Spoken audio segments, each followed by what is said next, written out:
The Emperor's Battlefield Diary, How Marcus Aurelius Found Peace Amidst War. Hook and intro. Have you ever found yourself in a place of immense pressure where chaos reigns and the weight of the world seems to rest on your shoulders?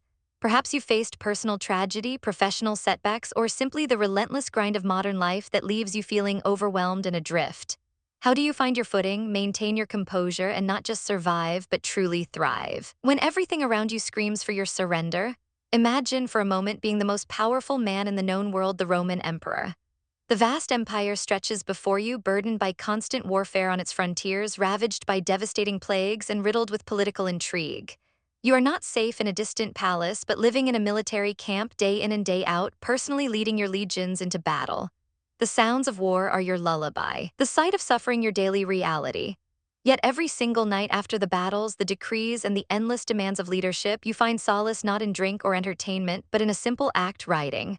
This is the extraordinary story of Marcus Aurelius, a philosopher king, and his deeply personal reflections known as meditations. For nearly 2 millennia, this private diary, never intended for public eyes, has offered timeless wisdom on how to confront suffering, master oneself, and cultivate an unshakable inner peace, even when the external world is collapsing around you.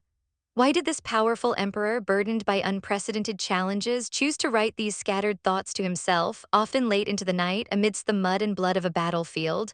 What profound secrets did he uncover about enduring hardship, about finding strength not in conquest but in contemplation? And how did this seemingly simple act of putting pen to scroll become his most potent weapon against despair, transforming chaos into clarity? Today, we delve into the heart of Marcus Aurelius's extraordinary journey, exploring the historical context that shaped his philosophy, the core Stoic principles that guided him, and the practical methods he employed to achieve self-mastery. We will uncover the why behind his nightly ritual and decode his process for transforming suffering into a crucible for virtue. This isn't just ancient history, it's a blueprint for resilience, a guide for anyone seeking to build an inner citadel against the relentless storms of life, a sanctuary of strength that no external force can ever truly breach. By the end of this video, you will understand not just who Marcus Aurelius was, but how his enduring wisdom can empower you to face your own challenges with courage, reason, and profound inner peace. Context and background. To truly appreciate the genius of Marcus Aurelius and the profound wisdom contained within his meditations, we must first understand the man, his era, and the philosophy that became his bedrock. Marcus Aurelius was born in 121 AD and ruled as Roman emperor from 161 to 180 AD. This period, often considered the height of the Roman Empire, was paradoxically fraught with immense challenges that would test any leader's mettle to its absolute limit. His reign was dominated by almost constant warfare. From the east, the powerful Parthian Empire challenged Roman dominance, leading to protracted conflicts. But it was on the northern frontiers, along the Danube River, that Marcus faced his most grueling test: the Marcomannic Wars. Germanic tribes, pushed by other migrating peoples, repeatedly breached Roman borders, threatening the heart of the empire. Marcus, unlike many emperors who might have delegated such duties, personally led his armies, spending years on campaign in the harsh, unforgiving lands far from the comforts of Rome. As if ceaseless war wasn't enough, the empire was simultaneously struck by the devastating Antonine Plague, likely smallpox, which decimated the population, including the army, and brought widespread social and economic disruption. Marcus also endured significant personal losses, including the deaths of his co-emperor Lucius Verus and several of his own children. He carried the weight of the world, the survival of an empire, the health of its people, the safety of his soldiers, and the grief of a father, all on his shoulders. Amidst this relentless storm, Marcus Aurelius found his anchor in Stoic philosophy. Stoicism, an ancient Greek philosophy founded by Zeno of Citium around 300 BC, emphasizes virtue, reason, and living in accordance with nature. It taught that while external events are often beyond our control, our responses to these events, our judgments, desires, and actions, are entirely within our power. Key Stoic tenets that deeply influenced Marcus included the dichotomy of control, a concept heavily promoted by Epictetus, whose teachings Marcus greatly admired and often referenced. This principle urged individuals to distinguish clearly between what they could control, their internal world, and what they could not, external circumstances, other people's actions, even their own physical health or death. by focusing exclusively on the former. One could achieve a state of inner tranquility, known as apatheia, not as an absence of emotion, but as freedom from destructive passions. Another cornerstone was the belief in virtue as the sole good. For Stoics, true happiness or eudaimonia was not found in wealth, power, or pleasure, but in living a life of wisdom, justice, courage, and temperance. These four cardinal virtues were seen as the only things truly good and impervious to the whims of fortune. A person could lose everything external, their family, their wealth, their empire, but if they retained their virtue, they would still possess the only true good. Marcus Aurelius' Meditations itself is a unique work. It is not a systematic philosophical treatise like those of Aristotle or Plato. Instead, it is a collection of personal notes, aphorisms, and reflections, a spiritual diary, or as some scholars like Pierre Hadot describe it, a series of spiritual exercises, ascesis. These were practices Marcus wrote to himself, designed to reinforce Stoic principles, to scrutinize his own thoughts and actions, and to prepare his mind for the challenges of the day or the introspection of the night. The fact that these were written during his military campaigns, often in the evenings in a tent amidst the sounds of war, speaks volumes about their purpose. They were a lifeline, a mental discipline, and a way for the emperor to maintain his inner integrity and composure when external circumstances were at their most chaotic and brutal. He was not writing to impress, but to survive, to govern himself, and thereby to govern his empire with reason and justice.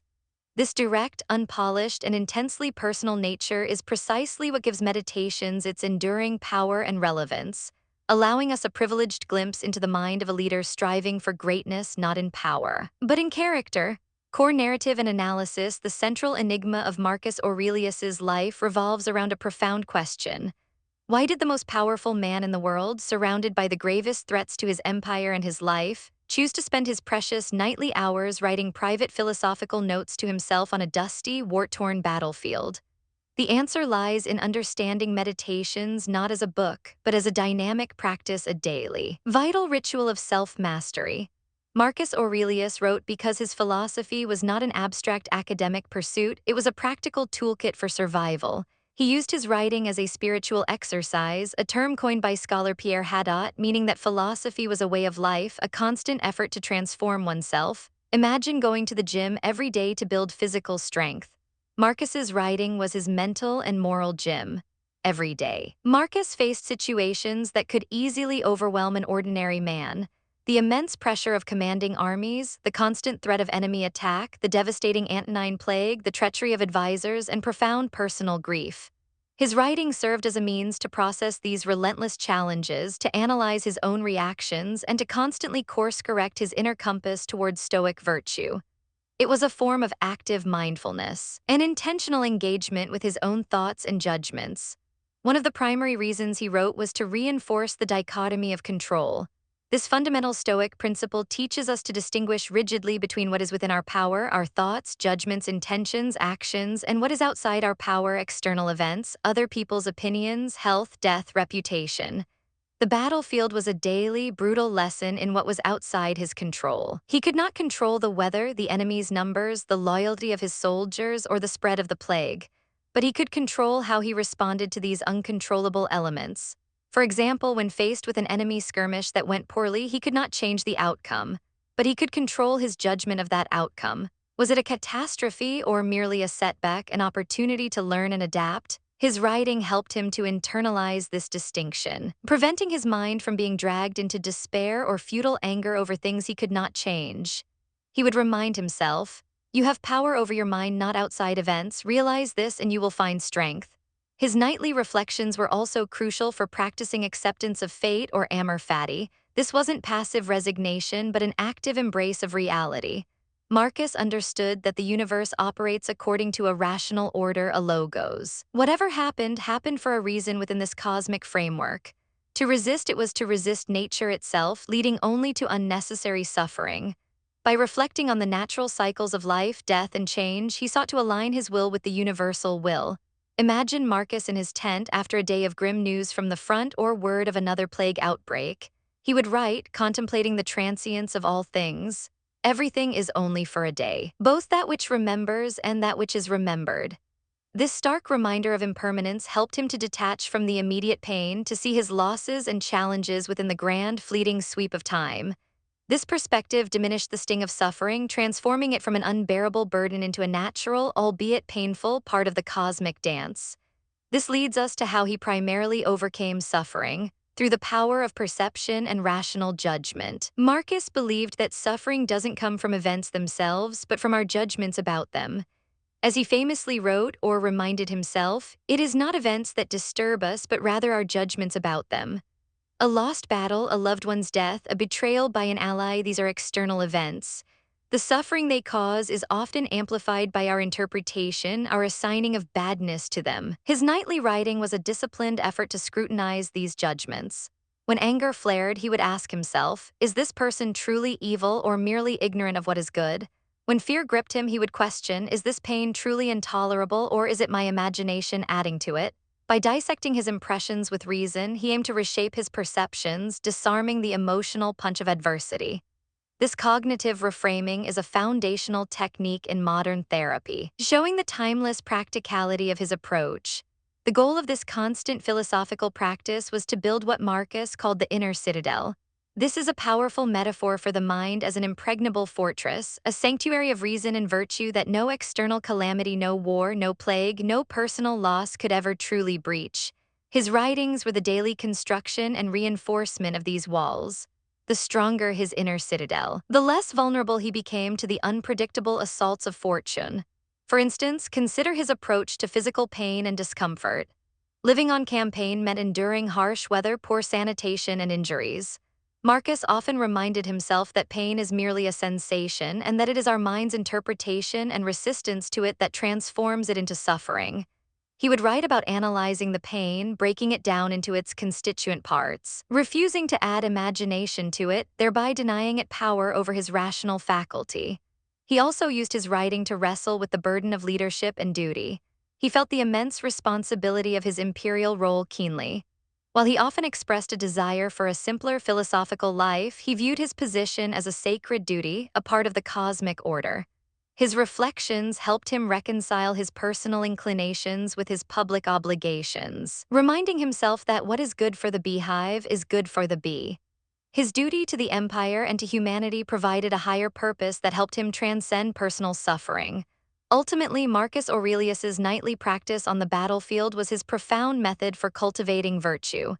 Each challenge, each setback, each act of injustice he observed or experienced became an opportunity to practice wisdom, courage, justice, and temperance. The battlefield was not just a place of conflict, but a vast, brutal classroom where philosophy was put to its ultimate test.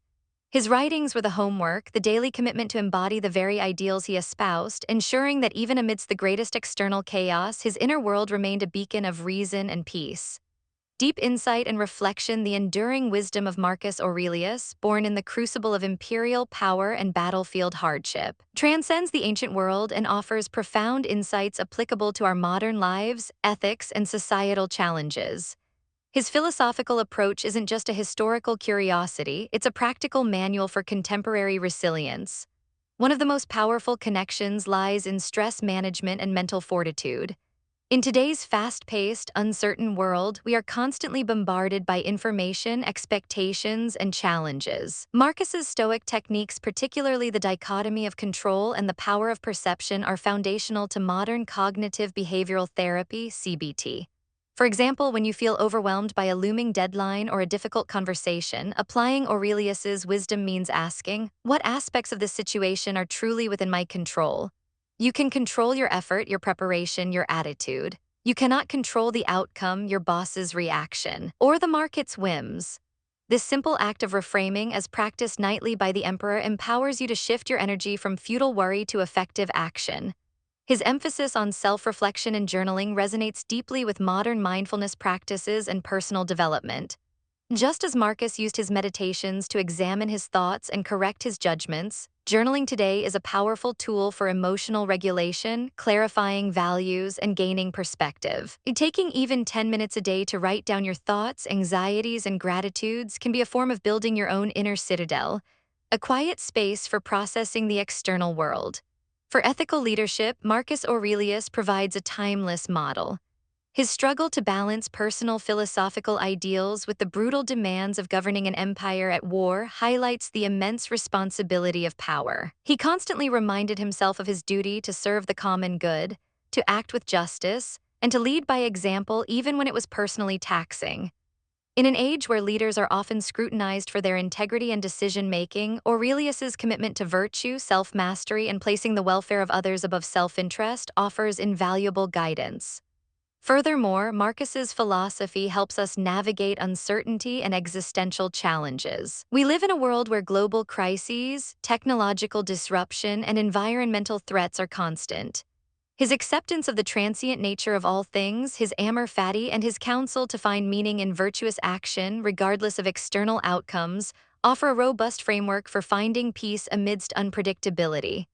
This perspective encourages us to focus on the quality of our actions and the depth of our character, rather than becoming consumed by what we cannot predict or control. Now, let's turn to some points of debate and nuance in interpreting Marcus Aurelius's Stoicism. Some critics argue that Stoicism, as practiced by Aurelius, might lead to emotional suppression rather than healthy regulation. Was he advocating for a cold, unfeeling existence? A nuanced reading suggests otherwise. Marcus's writings reveal deep struggles with anger, grief, and frustration. His goal was not to eradicate these emotions, but to manage the destructive passions they could become through reason. It was about disciplining emotions, not denying them. For example, he mourned his lost children but used Stoic principles to find acceptance rather than succumbing to debilitating despair. Another point of contention is the balance between fatalism and agency. Does Amor Fati, the love of fate, mean we should passively accept all injustice and suffering? Absolutely not. Marcus constantly emphasizes the importance of acting virtuously and justly, of fulfilling one's duty to improve the world. His acceptance was not about inaction, but about not resisting what is, thereby preserving mental energy to act effectively where action is possible. He sought to change what he could and accept what he couldn't, a subtle but powerful distinction. Finally, there's the philosopher-king paradox. How could an emperor, wielding absolute power, ordering executions, and leading devastating wars, truly embody Stoic ideals of wisdom, justice, and inner peace? His writings reveal this internal tension. He wasn't perfect, he wrestled with anger and the imperfections of those around him. But his meditations stand as a testament to his earnest, lifelong struggle to apply these lofty ideals to the messy, often brutal realities of governance and power. His value lies not in his perfection, but in his relentless, documented pursuit of it. Let's pause and reflect with some questions for you. How do you currently distinguish between what is within your control and what is outside it in your daily life? Can you identify a recent challenging event and reflect on how your judgment of it might have contributed to your suffering? How might a daily practice of self-reflection, like Marcus Aurelius's journaling, help you manage stress or difficult emotions? What does acceptance of fate mean to you, and how can it be reconciled with taking action for positive change? In what ways can a cosmic perspective thinking about the vastness of time and space help diminish your current worries or anxieties? How can focusing on your inner citadel protect you from the external pressures and opinions of others? What Stoic virtue do you feel you need to cultivate most in your life right now, and why? How can the concept of duty, as understood by Marcus Aurelius, influence your approach to your work or community involvement? Outro. Marcus Aurelius, the philosopher-emperor who wrote his Meditations on the battlefield, offers us a timeless blueprint for inner strength. His core message is clear: true power lies not in external authority but in the mastery of one's own mind and reactions.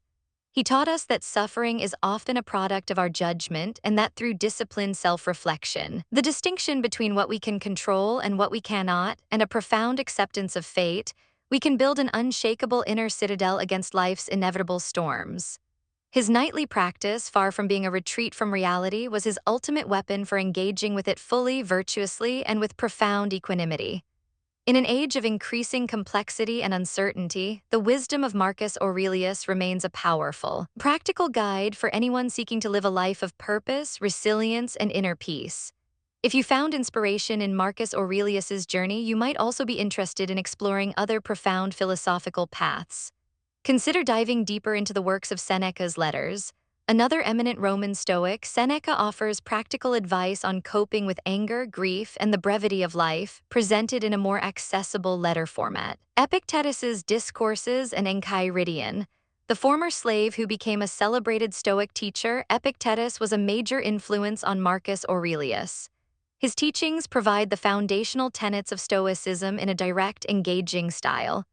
Buddhism and mindfulness, many core principles of Stoicism, particularly focusing on the present moment, detaching from desire, and managing suffering through perception, find fascinating parallels in Buddhist philosophy and modern mindfulness practices.